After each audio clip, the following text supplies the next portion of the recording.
नमस्कार। चलिए करते हैं सीधी बात और समझते हैं आखिरकार डोनाल्ड ट्रंप और अमेरिका पागलपन की हद क्यों पार किए हुए हैं।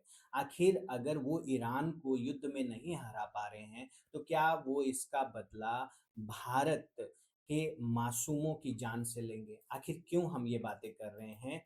तो सबसे पहले समझिए कि 4 दिनों के अंदर अमेरिका ने ओमान की खाड़ी में 3 कमर्शियल जहाज़ों पर हमला किया। अब ये तीनों जहाज जो थे, इनमें मुख्य रूप से भारतीय क्रू के सदस्य जो हैं वो काम करते हैं। अब पहला हमला जो हुआ वो 8 जून को एमटी मैरीवैक्स पर हुआ, जिसमें 24 भारतीय क्रू सदस्य थे। उसमें सभी जो हैं वो बच गए। इसके बाद 9 से 10 जून को एमटी सेट वेलो पर हमला हुआ, जिसमें 3 भारतीय जो क्रू सदस्य थे उनकी जान चली गई, और हाल ही में एक तीसरा जहाज जो है एमटी जलवीर, उसको भी निशाना बनाया गया। एमटी सेट बेलो जिसकी हम बात कर रहे थे, उसके हमले के दौरान 24 भारतीय नाविक थे, जिनमें से 21 को बचाया गया। धन्यवाद ओमान सरकार को कि उन्होंने इसमें पहल बचाई, नहीं तो 24 के 24 हो सकता है कि मृत हो जाते। और 2 नाविक जो थे, 23 साल के डेक कैडेट आदित्य शर्मा और इंजन फिटर शिवानंद चौरसिया, ये इनकी मौत की तो पुष्टि हो चुकी है, जबकि तीसरे नाविक चीफ इंजीनियर पटनाला सुरेश जो हैं, वो अभी लापता हैं और ज़्यादातर चांसेस यही हैं कि शायद हम उन्हें भी खो चुके हैं।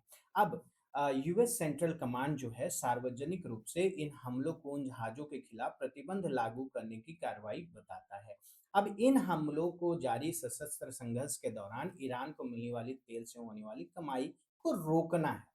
अब यूएस जो बात करता है वो सटीक हमले की बात करता है। वो क्या करेगा, व्यापारी जहाज़ों के इंजन रूम को निशाना बनाएगा। लेकिन अगर आप इंजन रूम को निशाना बना रहे हो, तो वहाँ पे जो क्रू के सदस्य हैं, वो कैसे मर?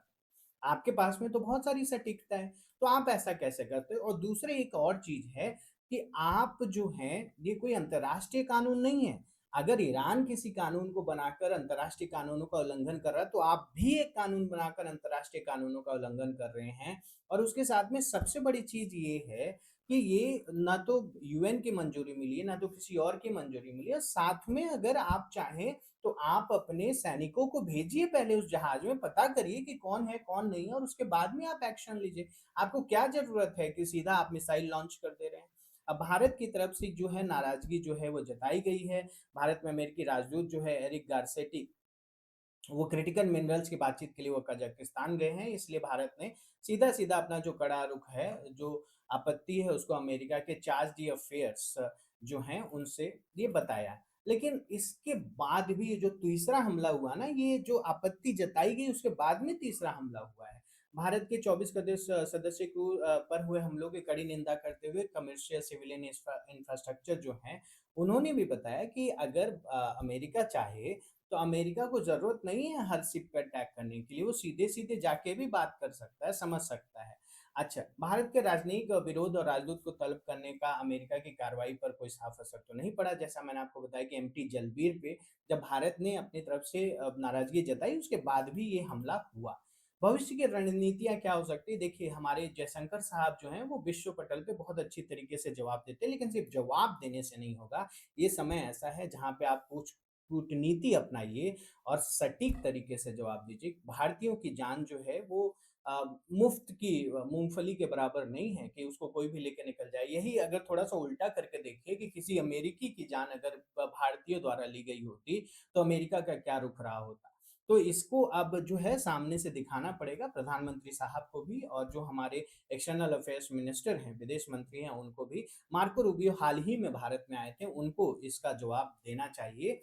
और क्या लगता है आपको कि भारत का अगला रुख क्या होना चाहिए? क्या भारत को भी वहाँ पे नौसेना जो है अपनी लगा देनी चाहिए?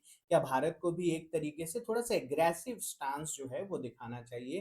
ख़ैर, इसके साथ ही आप हमें ये भी ज़रूर बताएँ कि अगर आपको कोई भी एग्ज़ाम की तैयारी करने में किसी भी तरीके से हमसे कोई मदद मिले, तो हम देने को तैयार हैं, और इसके साथ अगर आप सब्सक्राइब करेंगे तो हम ज़रूर मिलेंगे। धन्यवाद।